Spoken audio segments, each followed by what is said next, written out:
while India has been on this sort of triple crown moment of getting, UK, EU, and US, the economics of the country started looking progressively better. The United States buys a lot of things. We want to sell our stuff to the United States. If Trump closes the door on you, then you can't sell those things, and it's not good for your economy. Within a couple of months, India is expected to host the BRICS summit, right? And you're going to have Vladimir Putin from Russia be there. President Xi Jinping from China may show up. The president of Iran may show up.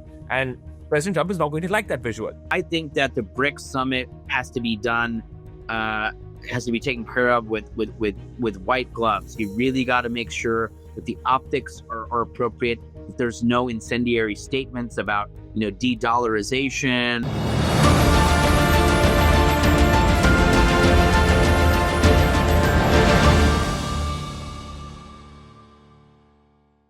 Hello and welcome to the Hindustan Times Podcast. I'm your host, Shashank, Mattoo, reporting to you as always from Washington, D.C. Over the last couple of days, we've all had the opportunity to look at the India-US joint statement on an interim trade deal, looking at the concessions that India has made, America has made. This has been a trade announcement that has been instantly controversial. Many arguing, for example, that the trade deal is good. It is a necessary deal that India and the United States had to sign with a reduction of tariffs for India. Of course, also many arguing controversially again that America has walked away with the much better deal, with India reducing tariffs on industrial goods from the United States, on agricultural goods, purchasing $500 billion of US goods over the next 5 years, and also, importantly, agreeing to phase away from buying Russian energy, which many people are seeing as an infringement on Indian sovereignty. So a controversial trade agreement that a lot of people are trying to unpick, trying to understand what this means for India and the United States, that have managed to get with me one of DC's most talented figures when it comes to trade, tariffs, and understanding economic matters, Samir Kapadia, who is managing principal at the Vogel Group, also founder of the India Index, someone who understands both US trade and India trade extremely well. Samir, simple question to start off with. What are your initial thoughts on the framework agreement we saw released on Friday? Who wins, who loses, or is that the wrong framing in the first place? Go ahead. Well, thank you for having me. It's always a pleasure to be with the Hindustan Times. I'll tell you that many in Washington were ecstatic about this agreement, only because there was this fear that it would never get done. Remember when the president had his Liberation Day, and many countries sort of rushed to pledge investments, to pledge purchases, to provide more market access. India struggled with meeting some of those terms and conditions. Remember, the Japan deal and the European deal and the Korean deal, these were deals of quite a bit of magnitude in terms of foreign direct investment commitments and other sort of alignment with the U.S. economy. We simply didn't see that level of enthusiasm from India, and that led many to believe that perhaps this was never going to get done. And keep in mind, that didn't slow down India at all. All around the world, India was inking deals with the United Kingdom. Obviously, we saw them with the European Union just recently. And, there was a little bit of saying, hey, do we really need each other? And that was disappointing. So I think this year, the start of this year, there's a lot of relief that there's finally alignment between the two countries, because it was getting really scary here for a while. Right. So we talked to us a little bit about that, right? You talked about India inking a number of these deals. There is this theory that India signing the trade agreement with the European Union led to some level of, let's say, fear of missing out, some level of FOMO in the White House when it came to also remembering that they have a trade deal with India that they need to sign. Was that part of the equation from the White House's part, because you're so clued into Washington? Well, I would look at it a bit differently. Remember, while India has been on this sort of triple crown moment of getting, UK, EU, and US, the economics of the country started looking progressively better. So, if you have a trade deal with the United Kingdom, you're realizing that you're going to have GDP growth because of that, because of those favorable terms. With the European Union, same thing, it probably at a much larger scale. I think what was able to be achieved was that India's economic picture was looking a lot better. Perhaps they could now make those kinds of commitments and have that kind of alignment because they had inked the UK and European agreements. So I look at it a bit differently in that this wasn't necessarily the United States rushing to India, but India saying, you know what, we kind of feel good about how the world looks right now. maybe we can go to America and do a deal. I think that's actually how it went down. Right. So let's break down the key elements of this deal, right, that have seemed to become controversial. Let's start with Russian oil, because that's top of mind for a lot of people. The Trump administration in August placed a 25% tariff penalty on India for purchasing Russian energy. That tariff penalty under this trade framework agreement is now gone, but also it comes with a commitment from India to phase away or eliminate Russian oil purchases. And this is a controversial and sticky question, because when you see the Trump administration talk about it, a lot of them are saying that India is going to phase away or bring Russian oil imports down to zero. And the Indian government has not necessarily confirmed that. We saw the foreign secretary speaking just today in India and saying, it was a very long statement, but he said something about, all our purchases are guided by the national interest. Consumers have to be taken care of. Energy security has to be taken care of. So not denying what the Trump administration is saying, but not confirming it either. Can you fill in the daylight? What's happening here?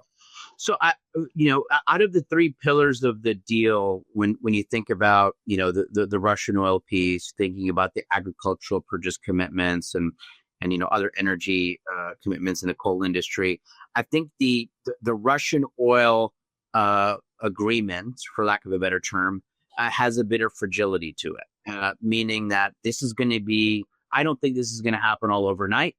I think this is going to be a phased approach.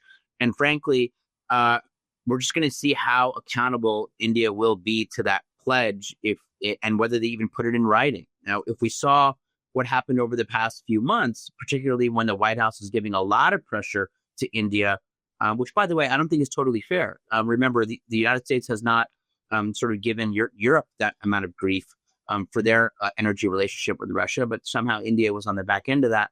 I think, what's likely going to happen is the president and the United States Trade Representative, in conjunction with the Treasury Department, are going to ask India to sort of limit new purchases of Russian oil.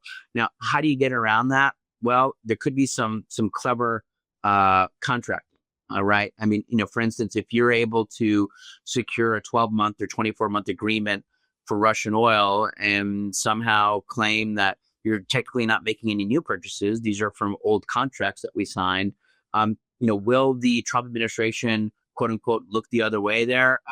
I think it remains to be seen. I think the United States respects India's sovereignty in determining its own path for securing energy and natural resources. But, we can't ignore the fact that, the world is uniquely menaced by challenges in Ukraine that Russia seems to continue to fuel. And having any sort of contribution to Russia generating income and financing the war machine, is a challenge. Now, is India to blame for that? Absolutely not. But I think that there's going to be a landing path here where India can honor old agreements because they're technically not new, and then encourage India to, at higher volumes, purchase from the United States. As long as we're finding that balance where old contracts and new contracts with the United States, maybe there's a way to squeak through this. Got it. Understood. So slightly more nuanced than, say, bringing Russian oil purchases down to zero, which I think India will be very interested in figuring out how to thread that needle. But this question now of $500 billion in U.S. goods purchases over the next 5 years, lots of questions about it. Talk to us about this, because there's this mention of energy, there's aircraft products, there's coking coal, a lot of conversation about how India fits that. And this is the part of the criticism is that India generally purchases maybe $40 to $50 billion worth of US goods every year. Will it distort India's economy, its industrial strategy, if it has to purchase so much from the United States? Does it have to reorient its strategic posture, for example, to buy more defense products in the United States, for example, to meet this $500 billion commitment? So what I'm asking you, I suppose, Samir, is this cast in iron, this $500 billion number? Are you going to have Jameson, Greer, and top Trump administration officials in a room somewhere chalking out how much India has agreed to buy every year and monitoring this extremely closely? Explain this to us. So first off, I don't think that $500 billion is a lot. And let me explain why. India is by far the fastest growing economy in the world. The industrialization and path that India is on in terms of an economy, in terms of consumption, it can very well import and purchase a lot. And it should. I mean, you have to fuel that economy. Now, there are going to be certain protected industries where you're going to say, hey, just as a matter of national security, we want to make these things here, or just as a matter of protecting certain domestic industries, we want to make sure that we're buying from them first. And we see that with things like the steel industry and the agricultural industry. And so I don't think India's going to have a hard time meeting these goals. If they do, the reasons are going to be political and not economic. And I think that's the major challenge that Prime Minister Modi's had. It's all about sort of, quote unquote, kissing the ring of President Trump to make all of these grandiose purchases as a way to serve an American master, so to speak. I think that's ridiculous. Prime Minister Modi has every intention to fuel his economy in a smart way, and I think agriculture might be tough. So those commitments, I think, will be scrutinized pretty heavily by the United States Trade Representative and from domestic interests in India, because that's just we done piecemeal. Now on the energy side, and you brought up coking coal, because I think that's probably one of the more fascinating areas to discuss. Right. India is a huge consumer of coal, for a variety of reasons, and they import a bunch from all over the world. And I think that the United States could be a tremendous partner of success on coal, because everybody wins. The U.S. coal producers win, and India has the raw material that they need to go and fuel energy, amongst other things. So I think coal's going to be easier. Ag's going to be a little tricky. And the oil stuff, as I discussed, might be a little bit of a contracting carousel, just to see where things land. Right. Samir, let me just follow up with one more question on this, because I was speaking to someone fairly senior up in the Indian system, now retired, who was telling me that, look, India making this $500 billion purchase commitment over the next 5 years is a bit like what the Chinese used to say in the 1980s and 1990s, which is that they would send these big buying missions to America. They would say, we're going to buy X number of $1 billion. And what they would need to do is basically sign a couple of contracts to begin with and show the Americans that, hey, we've made progress. And then within a couple of years, a new administration is in and a new purchase commitment is made, but never really followed up. We also saw this with the Chinese doing this in the first Trump administration as part of the first trade deal. Now, some in India are going to say, yes, we've said $500 billion in 5 years, but in 5 years, the Trump administration is not going to be in office. They've got maybe 2-3 years left in office. So maybe we have to fulfill this maybe part of the way down the line. But if a new administration is power, we may not have to. Is that part of the calculation here, or is that a risky bet, essentially? I think it's a good point that there's a bit of gamesmanship occurring in some of these trade negotiations. Can, for instance, the Japanese meet $550 billion worth of foreign direct investment before the Trump administration ends? Most certainly not. We've already seen challenges with Korea and their pledge and not getting sort of domestic clearance from their legislature, and also kind of capping their annual commitments to $20 billion a year, not anywhere hitting $300 billion over however many years that will run. So the point is, has there been sort of a bit of performance in negotiating with the Trump administration to give a high number and then perhaps see how the world looks like after 2 or 3 years? Sure. But I think what it's going to come down to is enforcement. Is the United States Trade Representative going to put specific timelines? And then if those timelines are not met, are they then going to ratchet up the tariffs? I think they will. And the case study here is, look no further than what happened with China last year in the United States. Because China was not meeting its commitments under the initial phase 1 agreement signed under Trump 1 for soybean purchases, amongst other things, we saw the U.S. government increase tariffs to almost well over 150% on Chinese imports. Could that be India's fate if they don't comply? Yes. I think this administration is going to look at those commitment numbers and make sure that they're honored. And if they're not, they're going to remind India that access to the United States is conditional, that you need to have some equity in participating in our economy as much as we're participating for your economy. And that's been the whole kind of ethos around this, which I think is often misunderstood. It's easy to sit in Beijing or in Delhi or in Brussels and say that the administration of the United States has been reckless, callous, and over demanding. But if you look at the economics, there's been massive trade disparity between the United States and all of these countries for generations. President Trump is only trying to reconcile that and correct that.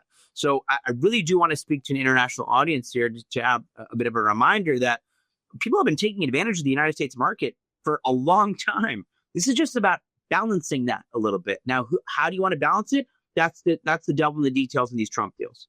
Right. And I guess the last devil in the details, I guess, and as you were referring to the three pillars of this agreement, the third pillar, of course, is tariff reductions. And what the Americans seem to have secured for themselves is a reduction in tariffs for U.S. industrial goods, also a reduction in tariffs on a number of agricultural goods, tree nuts, wine, spirits. We can walk through the list as well.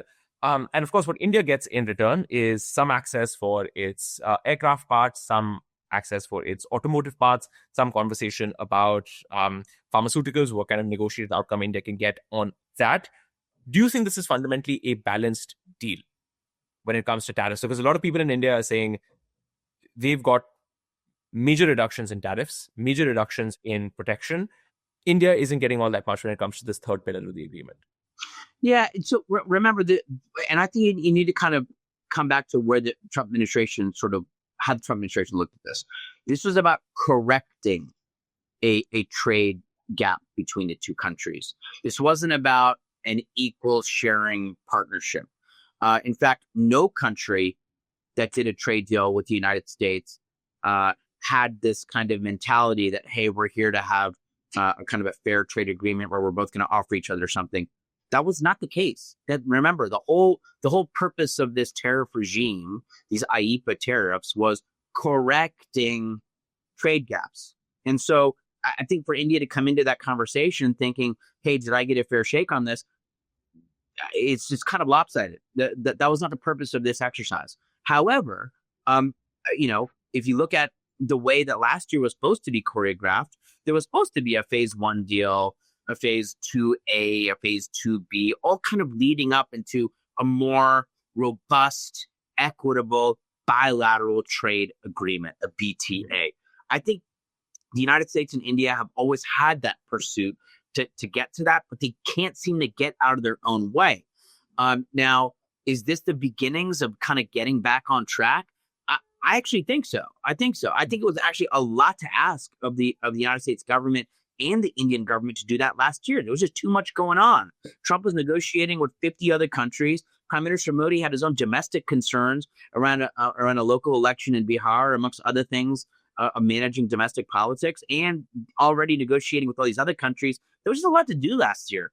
This year, there might be a better runway to accomplish that, but I'm still not confident it will get done. I think we might stay in this kind of incremental trade agreement for at least a few quarters just to see how things shake out on the $500 billion purchase agreement. Because if India can't make progress on that and show goodwill on that, I think the United States will walk away and say, hey, we're not even going to think about a BTA because you guys can't even meet that. And who knows, that might happen. Right. And let's talk about two final things, right? Because I know you have to go as well. Let's talk about this Supreme Court ruling, which, people are talking about, people are not sure about. What happens if the Supreme Court comes back tomorrow and says, actually, after thinking about it for a very long period of time, we actually think that the tariffs are unconstitutional. Congress has the power to levy tariffs, not President Trump, especially in the way that he's done it. The tariffs are now invalid. Let's set aside the question of whether the American government then has to refund people for those tariffs. But what happens if that happens? If the Supreme Court says, we're very sorry, but the tariffs are unconstitutional, what happens to the India-US deal? Does that give India more leverage? Because this is an important part of the conversation that I know Washington, D.C. is thinking about. I know New Delhi is thinking about as well. But somehow people in the media and folks aren't talking about it as much. Talk to us about the Supreme Court sort of Damocles that is hanging over this agreement. Yeah, and so for those that are not familiar, these IEEPA tariffs were really, obviously they've never been done before, but they've been challenged, by industry. And they're in this process of going through the Supreme Court, where the Supreme Court will determine whether or not those executive authorities were used appropriately.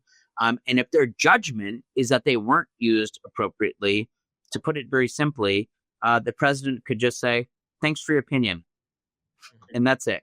But in all likelihood, what will happen is they will rip and replace. So there's a few different authorities that they could use.